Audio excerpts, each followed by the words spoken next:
আমার সাথে সর্বশেষ তার ভিডিও কলে কথা হয়। সে বলেছে আম্মু আমি না ইন্ডিয়ায় যাচ্ছি, আমি 2 দিনের মধ্যে চলে আসবো। তোমার দাঁতের ডক্টরের কাছ থেকে দেখানোর কথা, তোমার 2 দাঁতের সমস্যা, আমি এসে তোমার আমি নিয়ে যাব, তুমি যেও না।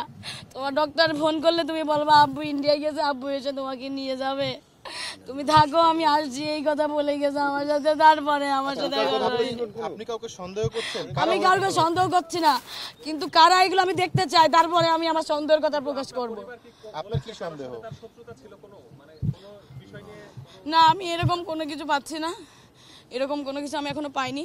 কিন্তু যাদের আসামি ধরা হচ্ছে বা ধরা হয়েছে, যাদেরকে এখনো ধরার পরিকল্পনা চলছে, তাদেরকে আমি ধরতে বলেছি এবং আমি সহযোগিতা চাচ্ছি, তাদের ধরুক, তাহলে অবশ্যই কোনো না কোনো কিছু বেরিয়ে আসবে।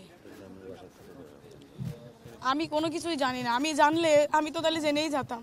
আমার বাবা, আমি কি চাইবো?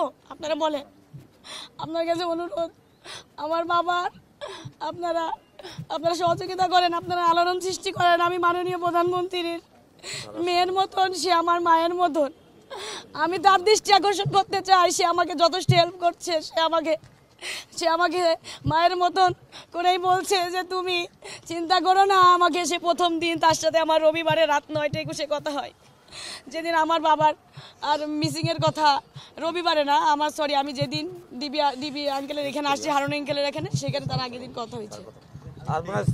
প্রধানমন্ত্রীর হস্তক্ষেপ কামনা করছি, সে করছে।